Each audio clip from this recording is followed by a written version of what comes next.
Bueno, kaixo hemen nago Andoni Mutiloarekin. Bai, kaixo. Plazer handia. Handia, hemen distantziarekin eta dana. Aspaldi ezagutzen genuen elkar sare sozialetan, baina batean atxego nintzen bere ikuskizuna ikusten. Esnatu naiz ikuskizuna. Eta benetan, ja esan ziaten, jende askok esan dit zoragarria dela, baina, pozik ikusteaz. Eta benetan, artista aparta. Andoni, zer moz! Ondian eukazurekin elkartzeko gaina. Eskarrik asko etortzeagatik eta animo guzti diregatik. Usatik egiten dit. Baina, nor da Andoni Mutiloa? Nor da Andoni Mutiloa? A ber, eraldatzen ari dan pertsona. Hori denok, ezta? Beti mugimenduan. Andoni naiz, bai, momententan 44 urte ditut, Hernaniarra naiz, Donostian bizi naiz aspalditik. Lanari dagokionez, egia esan, kazetari bezala egitet lana batez ere, urte askotan irratian, nik esan nuke baina, bai, telefono zitzen. Bai, gero irakaskuntzan ere ibili nintzen urte batzutan, baina orain batez ere, elkarrizketak egiten ari diranean, da, esnatu naiz kabaretarekin abielako buru belarri, emanaldiak eskaintzen, herriz herri, eta abentura harrigarri bat izaten ari da. Eta gainera, hau da nik sortu duten endabiziko ikuskizuna, orduan. Normalean jende asko sortzen hasten da, gazteagoa danean, ez dakit. Ez dago nik uste... Ez dago aldinik, nik hori ere oso argi daukat. Bakoitzari iriste zaio bere momentuan. Eta nire momentua, duela gutxi iritsi da. Duela 3 urte terdi eszedentzia bat eskatu nuen irratian, Euskadi irratian, nire ohiko urte asko neramatan Orbanian. Enokan oso argi zertarako, nahi nuen hartu denbora niretzako, baina pertsonalean, eta orduan hasi nintzen idazten, esnatu nahi zen atzean dagoen historioa. Pixkat forma baten, ez da? Eta hartzen abil, orain, emanaldiak eskaintzen kabaretari lotxagarri baten moduan. Lotxarik gabeko kabaretari baten moduan, eta oso pozik nago. Nik ezan behar dut, benetan, kontatu ziaten gutxi grabera, oso potenta zala eta zoragarria, baina gero nik hor ikusita, hor ikusita zenatokian, kontratu nintzen, benetan oso artista aparta zabela, benetan, eta lan bikaina, eta gaina ikusten da, daukazula askoz gehiago eskaintzeko. Horrekin gelitu nintzen, ez? Bai. Fizikoki, dantzan, abesten, proposamenak eskaintzen. Nik gelitu nintzen, gehiago nahi nun, bapaten da, hain bezedez bukatu egin da, 50 minututako ikuskizuna. Esaten ari zeana, mil eskertze, hori da esan dezakezun gauzarik ederrena. Gogoz gelditu bazak gehiago ikusteko. Eta kontuan zera, ama, eske, Andonik dauka indara ondila, eta baina, eta horregatik, leheno egon gea komentatzen gauza batzuk, eta esan diot.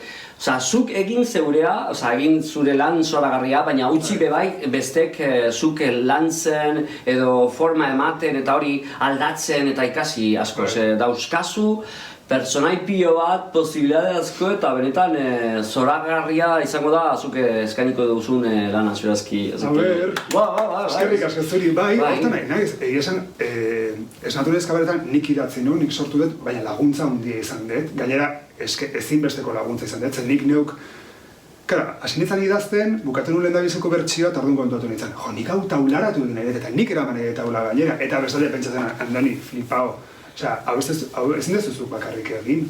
Eta orduan pentsatzen nuen, laguntza eskatuko dut, eta nik garai berean hasi nintzen antzerkia egiten berriz ere, Amankai Gaztañaga nire antzerkeko irakaslea da, eta hilabete batzuk erago berarekin hitz egin eta zen, Amankai zerbait idatzi dut, forma eman nahi diot, taularatu nahi dut, lagunduko didazu mesedez. Eta berala esan zidan baiet, eta berak laguntza handia eskaini dit obra honetan. Da gero lagun pilo bat ere engantzatu ditu gauza txikietarako, promozerako, argazketarako, gidoiaren errepasoa egiteko, koreografio pixka lantzeko, orduan jende nik sortu dut, baina laguntza handia izan dut aldi berean. Hortzein naiz, ez dakit, intuizioz egiten, dena egiten, baita ere, saltzen, promozioa... Baina nabaitzen da, barrutik zartzen atatzen dela, eta zuk egiten dezula lan potentea, eta hori, baina adibidez, ez baduzu ikusi, ez natu naiz ikuskizuna, adibidez hemendik aurrera, agian ez dakit noiz eskeiko dudan elkarrezketa, baina, uda Zelan adibidez egongo dituzu, noiz arte egongo zeaz? Oraingoz behintzat, ez daukat oso argi, zer ere intuizezaren ez, baina badakit urrengo hilabetetan behintzat emanaldiak eskaintzeko asmoa badaukagula. Orain justu udaberria hasiera da,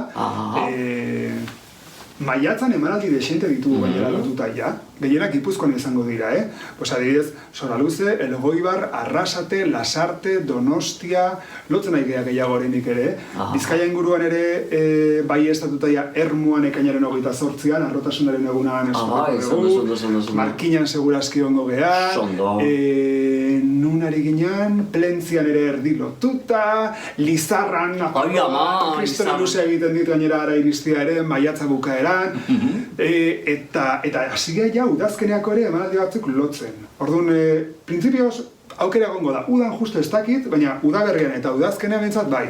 Eta orduan, informazio gehiago nahi baldin badezu edo, begira, sortu dugu Elurretxea izeneko...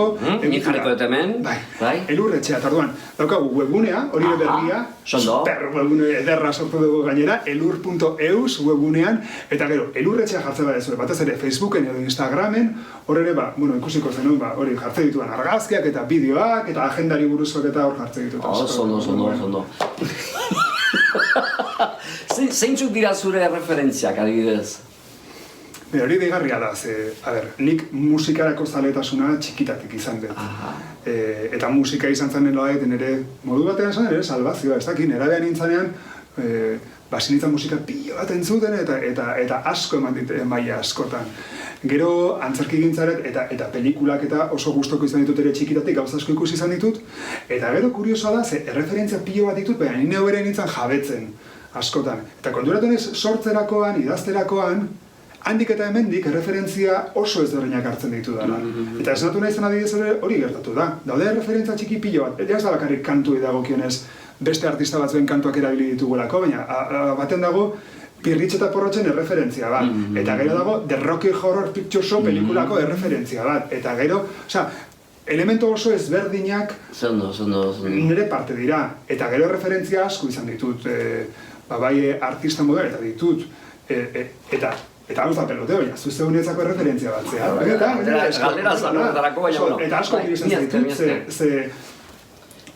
zema gauza egiten dituzu, eta zenolako adorea eta beti gauza berriak egiten. Soy una pesada, Ez, baina, eta gero ez dezagun asko, ez dala bakarrikan. Zuk egiten dezun lana zentzu askotan, baina batez ere LGBT kolektiboaren aldeko eskubideen aldarrikepana egiten, azken aldean bereziki umeekin egiten ari zeana, hori txalotzeko lana da, eta zuzuk kontu batezea erreferentzia handia zela pertsona askorentzako?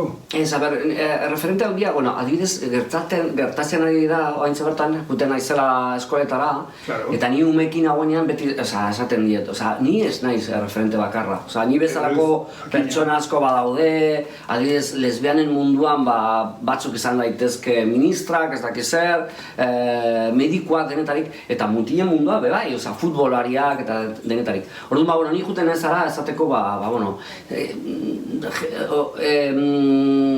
gizartea oso anitza dela eta hori konturatu egin behar diala jende mota askotako jendea dagoela eta hori. Orduan, nik esaten dut zabaltzeko burua eta hori, nik egin nuen abestia bezala, sentipenak askatu eta zarena kanporatu eta hori. Euskal Herria mailan, zenolako erreferente falta dira edo falta dira edo... Referentzia asko ditugu Euskal Herrian, baina egia da askotan, nire iritzia da, baina askotan kolore bakarreko erreferentziak izan ditugu dura gutxira arte. Izan ditugu gizartea anitza da jakina, baina askotan egon dira gauza batzuk izan direla, hori ez, pixo handi izan dutenak. Gure gizartean eta kulturari dagokenez, beste, musika estiloari dagokenez, iruditzen zait gaur egun askoz ere anitzagoa dela. Gaur egun estilo ezberdinak nahazten dirala. Antzerki gintzan adibidez gauza bera. Oso proposamen interesgarriak ditugu gaur egun, eta oso ezberdinak, oso anitzak, iruditzen zait gai dagokenez ere aldatzen ari dela, gai oso ezberdinak ere lantzen ari dirala, orduan, iruditzen zait oso proposamen, oso momentu interesgarrian bizi gala Euskal Herrian sormenari dagokionez, gauza interesante asko ditugulako hemen.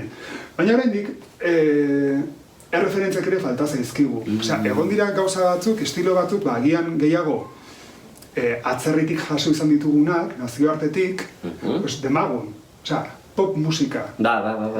Euskal Herrian popa egin da? Bai. Gaur egun egiten da? Leheno baina eskaz ere gehiago. Baina referente asko, segurazki, atzerritarrak dira. Hemen, pues bueno, beste gauza batzuk egin izan ditugulako. Eta hori da adibide bat, eta horrela, milak orduan, bueno, baditugu gero eta gehiago, baina bai, falta zaizkigu referente asko. Bueno, gu lortuko ditugu eta, bueno, gu behintzat gure arloan, zaiatuko gea gauza pi bat egiten. Andoni, mila, ni egongo naiz nahiko, erne eta ikusiko ditut zure lan guztiak, eta benetan. Ai, ama, zer? Politek izele. Politek izele den da, hau benetan. Ez esan, baina, a ver, etorri mesedes. Bai, Bilbora, hemen dago Carniceria Vieja 21, eta oso dena berezia da, benetan. Hemen sekulako altxorrak aurkituko dituzu, benetan. Ni, de hecho, enoa eskutxik. Ja, aukeratu dut nire kamiseta. Aixondo, mi esker. Ba hori de, taia handiko prenda daudela, oso berezia dela denda, eta hori. Torri polita ekizeli dendara, eta mesedez zure ikuskizunetara, mesedez jun. Eta jarraituko dugu. Bai. Plazer handia. Eskerrik asko. Mi esker. Agur.